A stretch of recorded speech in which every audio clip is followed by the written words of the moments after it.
Okay, good evening and welcome to the Barnoldswick Town Full Council meeting. Before we begin, I'd just like to let people know that watching, we have a technical issue with our software today and it may cut off. If it does, we'll be back shortly. So, without further ado, we'll start with apologies for absence. Marjorie Adams, Mick Strickland and John Ross Parker. Chairman, apologies from Marjorie Adams. One of the reasons for her absence is that her best friend Andrea, it was a funeral today, and Andrea has been a stalwart in volunteering for the town council and has helped at many events, for donkey's years. And I just wondered if we could pass a resolution expressing condolences to her family and obviously our sympathies at her passing. Absolutely. Second that one, Chair. Yeah. Anyone any objections to that? No. Declarations of interest, apologies. Has anyone got any personal items to disclose here? Okay. Item number 3, open forum for 15 minutes for the questions of members of the public on issues which do not appear on the agenda. Do we have any? There's no members of the public in the hall today. Do we have any online at the moment? Not online at the moment. Okay, we will come back later on and just double check. Item number 4, meetings at the last minute. Do we want any changes? Or are we all right to move this meeting? Move it. Minutes.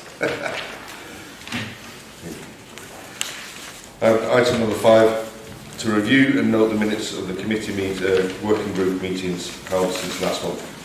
We'll start with the allotments. Has anybody got anything to say about the allotments committee meeting? We're out to move.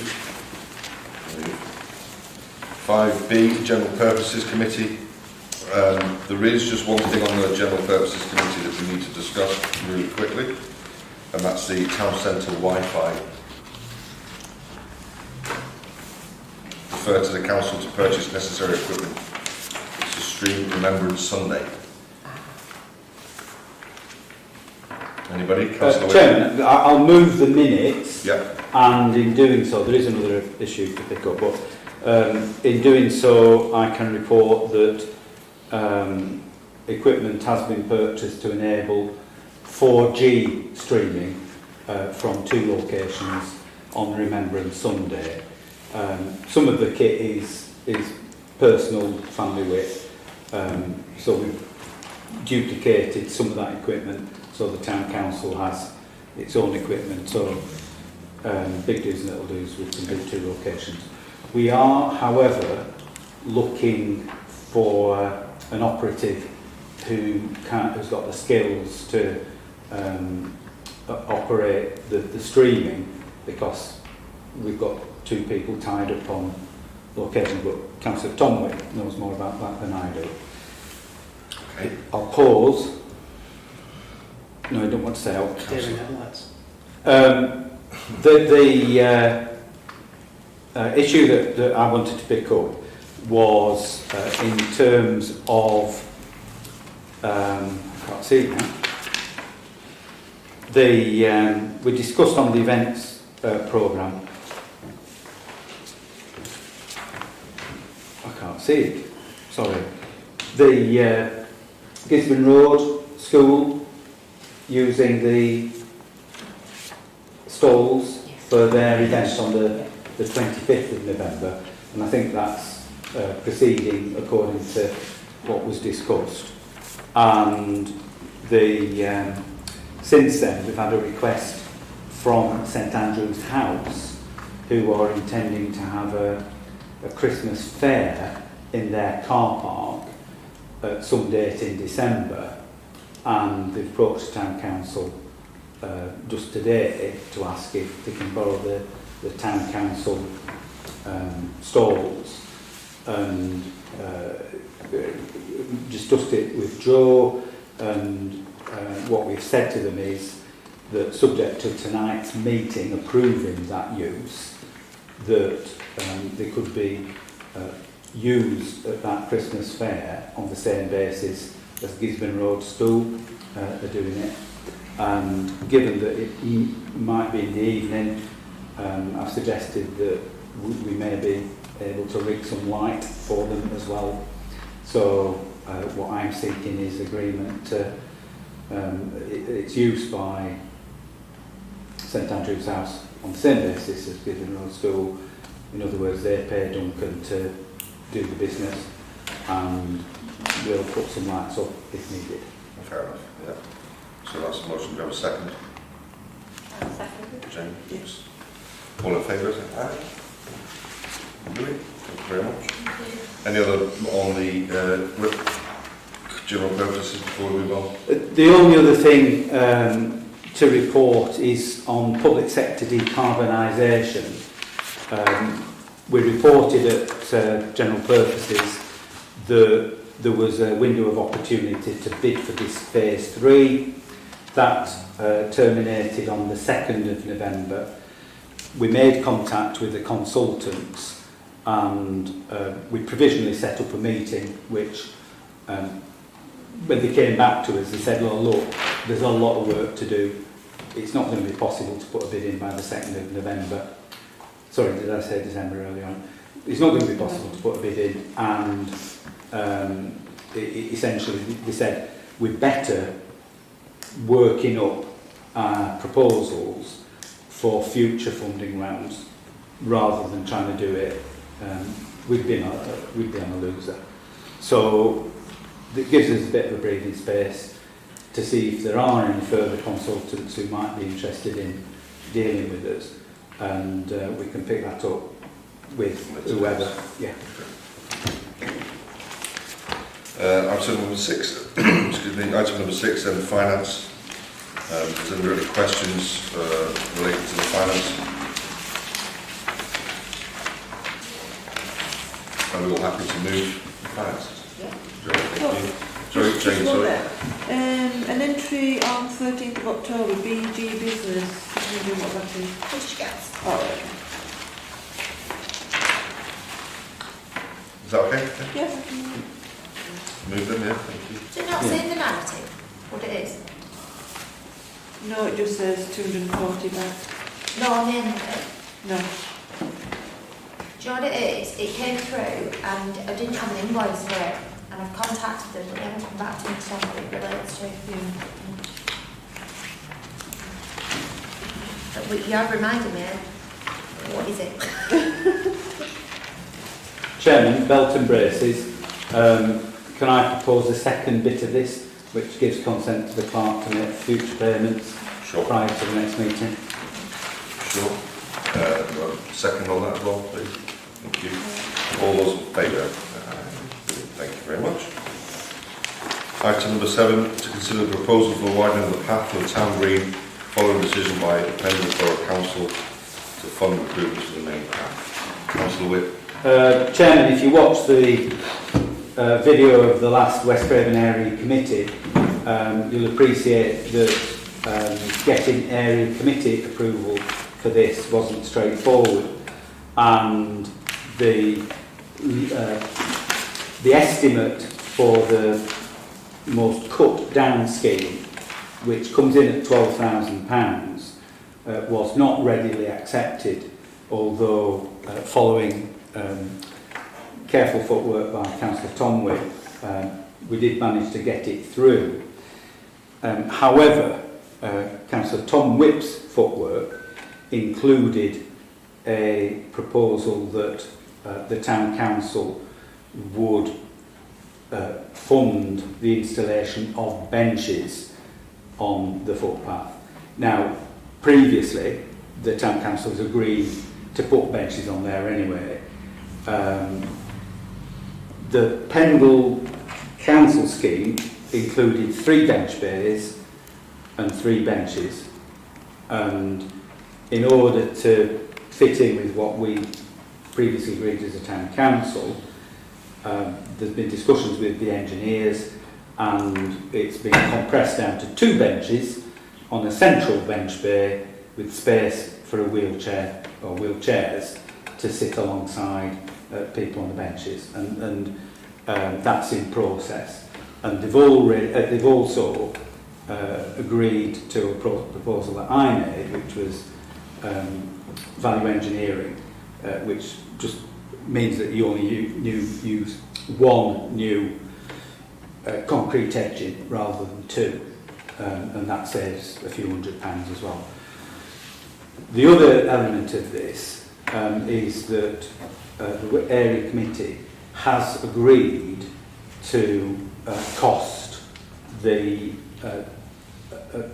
proposal for like track bed path, which would go across the town green and join onto House Road immediately opposite the War Memorial. And again, the town council's discussed that and given agreement in principle. And I think, Chairman, before we get to the next meeting of the area committee, when the price for that, or the estimate for that element will be discussed, I'd appreciate it if the town council, in the absence of any firm estimate, could indicate, you know, sort of the degree of support there is for that project. And if you remember, it's, you know, it's part a sculpture, you know, on the ground. It's referencing the railway because it, you know, it's mimicking a railway track bed, and subject to the Barnoldswick and Bloomer Green, it would be a planting scheme with the ballast, the limestone ballast, being used for like gravel garden planting. So it'd be quite an attractive feature and an alternative way of just winding your way across the town green. Am I right in saying we've got benches already, town council owns benches already that aren't being used currently?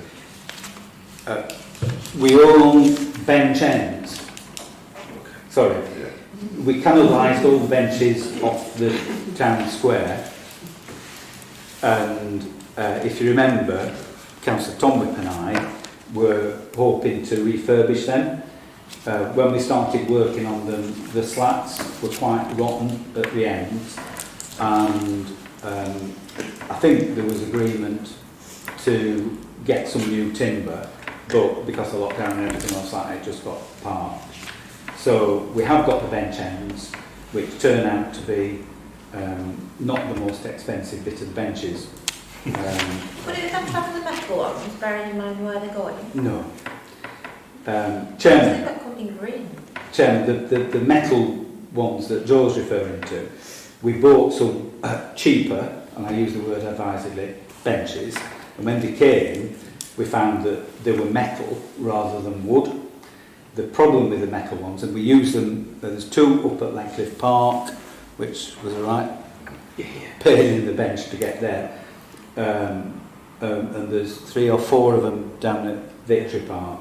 The problem with them is, firstly, they are very uncomfortable, put it that way. There's just no give in them. So if you know, in popular locations where a lot of elderly people want to sit, you need to have something with a little bit of give, else you'll have everybody complaining. And I know that because we went on to the wooden Eastgate benches because of complaints about the rigidity of previous ones. So, bitter experience, no metal benches. Yeah. Okay, so the proposal is to get these benches sorted for the current scheme, agree the current scheme, and agree the next scheme. Well, I think we just need to commit that the town council will put some funding into it, but we don't know what the quantum will be. Okay. That's fine, yeah. Do we have a second for that? Councillor Tomwick, thank you very much. All those in favour say aye. Oh, I will bark Ken. no, it's not listening. No, sorry Ken, I apologise.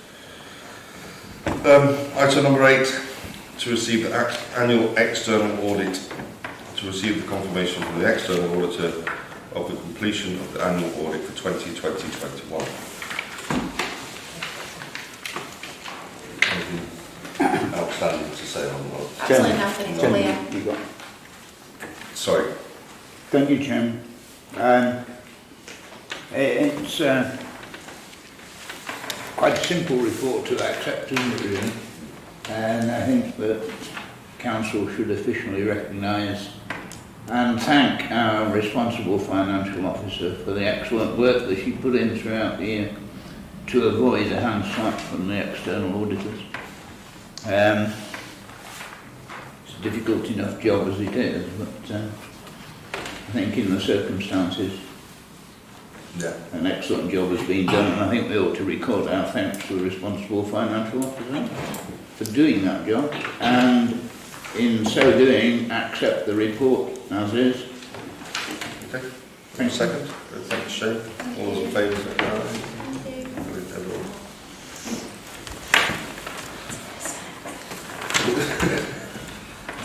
Little niggles, no. Item number 9, Christmas lighting contract, to receive and sign the contract for the Christmas lighting. It's not me. Chairman, before you sign it,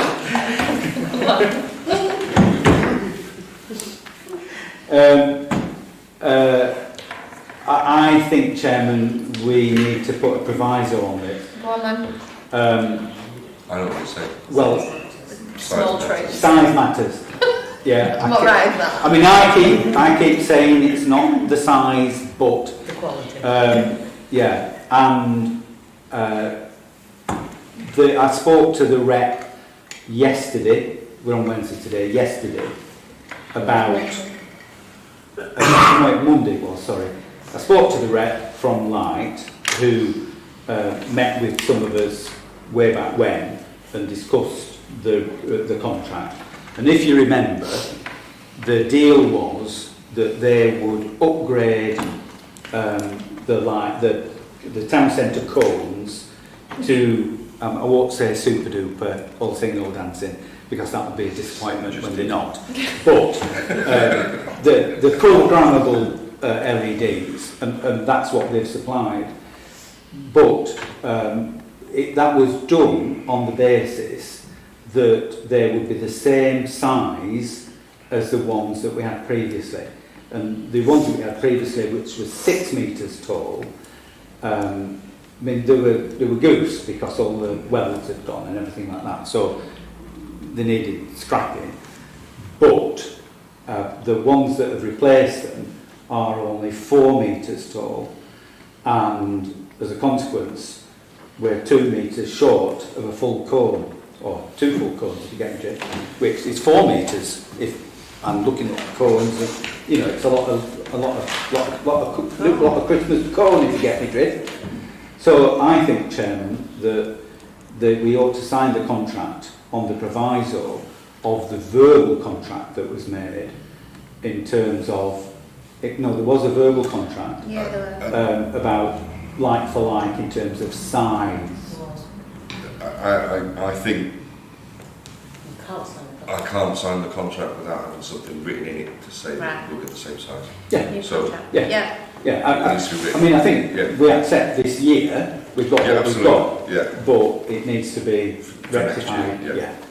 So I won't be signing. I didn't know how big the old ones were, Yeah. in my defence. 4 metres seemed like a lot. So I won't be signing the contract. That's fine. No.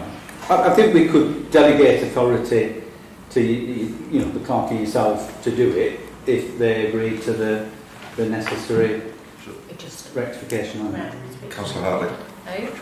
Just to put it in context, I think you're right. since we're talking about cones and we're talking about the bottom third of the cone that's missing, then that's cuts the actual lighting area down by about 50%. So we're only getting half what we thought we were going to get. Not a third or 2/3, we're only getting a half of what we thought we were going to get. Yeah. So it is a significant difference in light area. They definitely said it was the same size. Yeah. And they definitely are. Yeah. I mean, Chairman, we could ask them to provide we'll have the bottom 2 metres, they're setting 2 metres and they could miss Yeah, the top 2 metres off, Yeah. and we get 90% of what. Yeah. Again, I think we'll try and get it. Carbon pollution. Yeah. We are talking about zero carbon there. LED. So, sorry, first and a second from Kendra, we're okay with that, yeah? Yeah. Thank you very much. Right. Item number 10, sewers of Barnoldswick, to consider a request of United Utilities to improve the town's sewers. Councillor Whip. Well, Chairman, many years ago, United Utilities indicated that they were going to renew the main sewer, which runs along boats, through Valley Gardens, and then beneath the Dam Head allotment site. And we know, as a town council, that they intended to do that, because we were advised as landowners of the allotments at the time, but subsequently, obviously, Valley Gardens as well, that they would need to do the work. Now, it's yonks and yonks and yonks ago, and it was brought really to the fore in my head when the government watered down the legislation requiring utility companies like UU not to discharge foul sewage into watercourses, into rivers.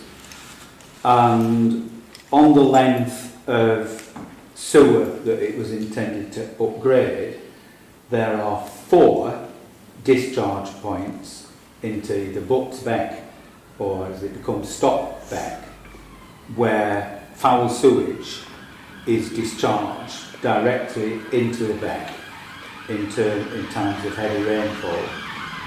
And it struck me that we ought to renew the call for upgraded sewers in order to prevent the discharge of that foul sewage into the main watercourse in the town. So I would like to move that we resolve to request UU to undertake sewer improvements and to remove the requirement for that foul sewage to go straight into the watercourse without treatment. Right. Do we have a second, Jamie? Yeah. All those in favour, say aye. Thank you. Item number 11, the Greenfield allotment scheme, to receive a verbal update on the position and consider the process of procuring and any necessary work. Councillor Tom. Thanks, Chair. I think really we're waiting on our partner's response on the external funding she's applying for. It's with the decision panel at the moment.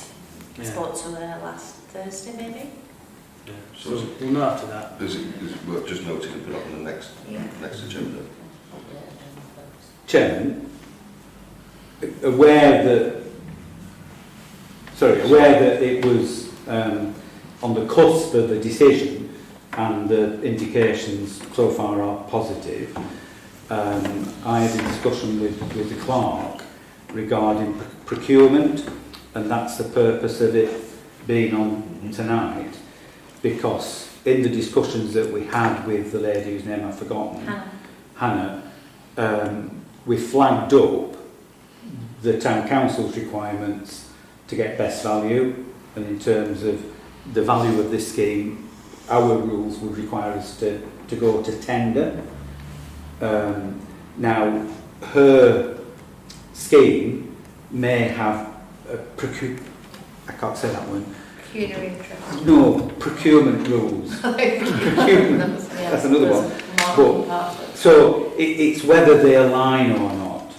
And I think we need to have something in place to work through the challenges that might throw up. Because we don't want to go another 2 months, whenever our next meeting is. She gets approval next week, say. We want to get on with the scheme, and then we wait until the next full council meeting to agree a process. So in order to work around the difficulty that we don't know whether the scheme, from her point of view, is going ahead. I was going to suggest that we delegate authority to the chairman of the allotments committee. Well, it's delegate authority to the clerk in consultation formally with the chairman of the allotments committee, chairman of general purposes, chairman of the town council, to agree a process of procuring the work if it comes good. Okay. And obviously everybody will be consulted about how we do it. But Do we have a second for Councillor Hurd? Thank you. All those in favour say aye. Aye. Yes, everyone. Thank you. Item number 12, flag purchase. To consider the purchase of Lancashire flag. I think we'll start with Councillor Hurd, because this is your item. Quite simple really, we purchased the rest. Everyone's had time to ponder on it, it's been 6 months. I think we should just purchase the other one before I one should buy the other. Councillor Hartley. Thank you, Chair. I'm wondering particularly why we need a Lancashire flag, because we would never have authority to fly it.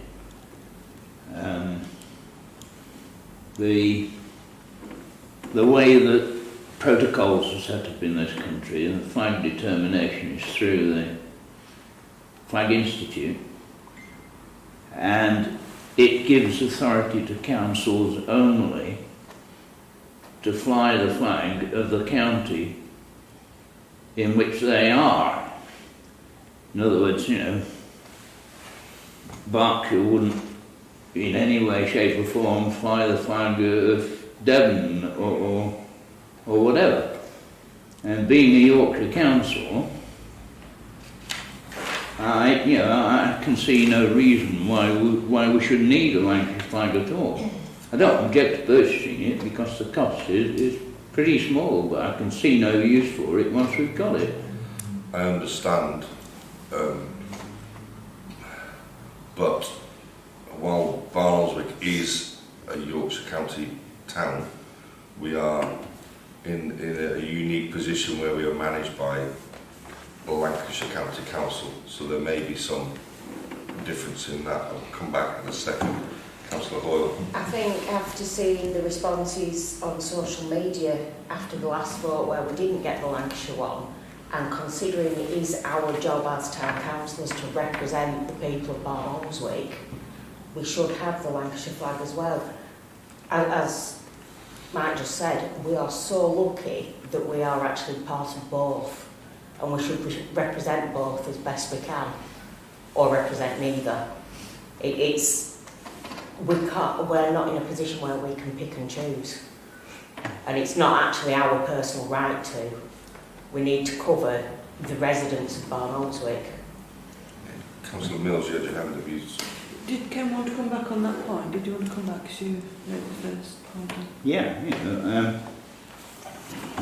Regardless of ideas that have been put forward, Pendle itself recognises that it is comprised of 3 Yorkshire councils and 6 Lancashire councils. Hence, the coat of arms of Pendle itself recognises, through the 12 roses which surmount the helmet on the coat of arms, that there are 3 white roses and 6 red roses. And, it has nothing to do with who is administering it. It's actually where you are within the country. And, flags are part of national heritage. Barnoldswick has never been Lancastrian, never has been, never will be, hopefully, in my view. And therefore, you're misusing a flag. If you're going to fly a Lancashire flag here, you're misusing it because you're trying to superimpose a heritage that doesn't exist. I'm sorry. The fact that we're a part of Pendle is totally immaterial. other than the fact that Pendle itself does recognise that we are in fact a Yorkshire part of Pendle. I'm thinking more of our residents Yeah. than anything else. But come back, Councillor Wick, you had your hand up. Thanks, Chair. I'd like to move amendment that we also purchase an LGBT flag to fly on LGBT month, whichever it is, Okay. as well as the other ones. And I mean, I don't know if there's a Lancashire County Council flag, but that would be Yes, there is. There's a compromise. I can see people aren't happy about that. So, Councillor Borden, you raised your hand there. Chairman, Sorry, sorry, Councillor. taking people in order. Yes. Yeah. I'm not going to second Councillor Tom Wick in moving. I really regret that we've got items on the agenda. I mean, we've just been talking about the sewers and raw sewage going into Stockbed. We've got zero carbon community to discuss at item 15. We have got huge issues on the agenda, and we're going to end up spending more time talking about flying a flag. Now, to my mind, that is bizarre. However, people do feel very strongly about the Yorkshire heritage of Barnoldswick. We have a neighbouring community, when in fact North Yorkshire administrative boundary is not marked. When you come from Thornton in Craven, there is not a sign that says Lancashire. When you go on the A56, there is not a sign that says Lancashire until you get to the historic county boundary at Lancashire Brook, County Brook. Named there for a reason, County Brook.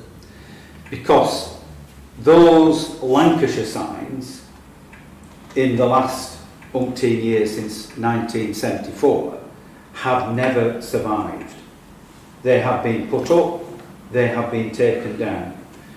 There are people who feel really strongly about this, and I don't feel very strongly. But, you know, public money has been spent on putting Lancashire signs up, and they do not last. And the administrative county, Lancashire County Council, have accepted that they don't put a Lancashire sign up at the administrative boundary. The County Council, Lancashire County Council, do not have those signs either on the road from Thornton and Craven or the road going down as it into Earby. So I think that gives us a clue about the strength of feeling on this issue, and I think that should give us some guidance about what we should do. The people who feel strongly about this, the people who feel zealous about this, are the people who have that strong Yorkshire heritage running in the veins. And I do not condone criminal damage, and I would not in any shape or form suggest that people should do, but I warn that people could well do. It has happened many times before, and it could happen in the future. So, I think that's one thing.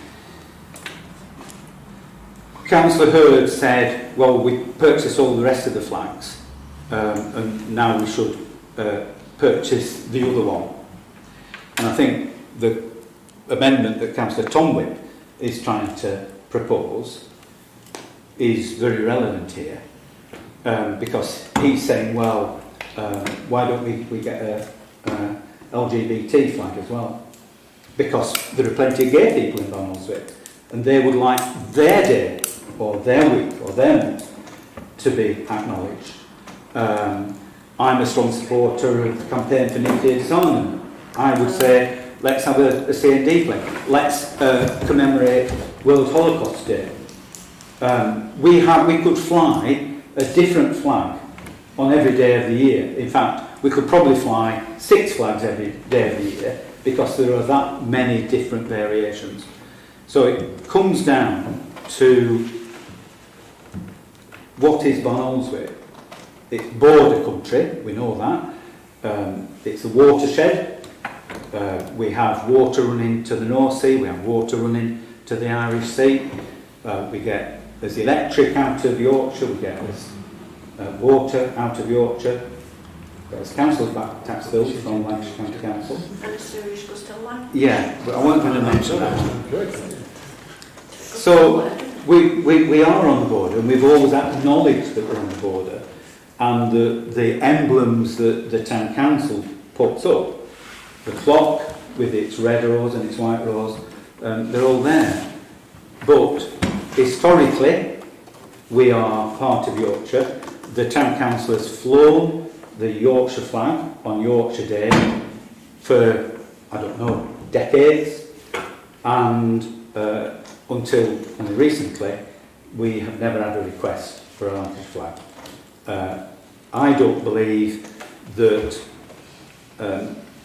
people give much of a toss either way, but there are some zealous people who do feel very strongly about it. And I just don't think it's worth upsetting people for the sake of a gesture which is not good. And following the last debate, we had an inquiry or a question which was on the lines of, well, why doesn't the town council honour the people of the Lancashire regiments who have died in conflict? And I was shocked at that, because the Lancashire flag has nothing to do with the armed forces. It's nothing to do with whether people of the Lancashire regiment, the Yorkshire regiment, or the predecessors have been killed. It's a civic flag, and that's all it's about.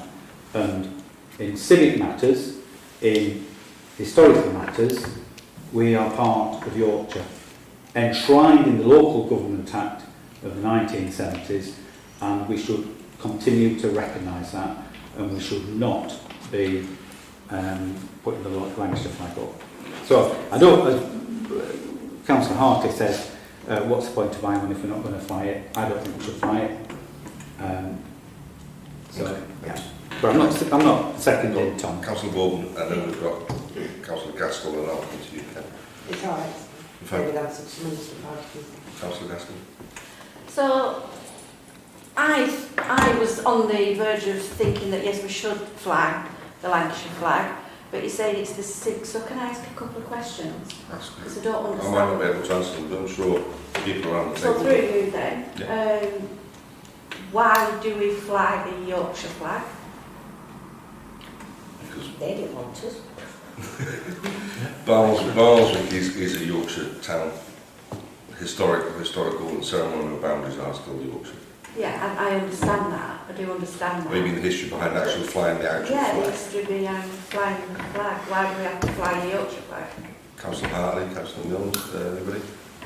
Yeah, normally we do receive a request from the Yorkshire Society, from the West Riding Society, nationally recognised societies, to fly the Yorkshire flag on Yorkshire Day. We are bound by law, under direct instruction from the Sovereign, to use the British Flag Code, which allows councils to fly the national flag and the county flag as it wishes, except for certain days of the year when we're instructed by law to fly the Union Jack, the national flag, of which I think there are 18 days a year when we're instructed to fly the national flag. There are 3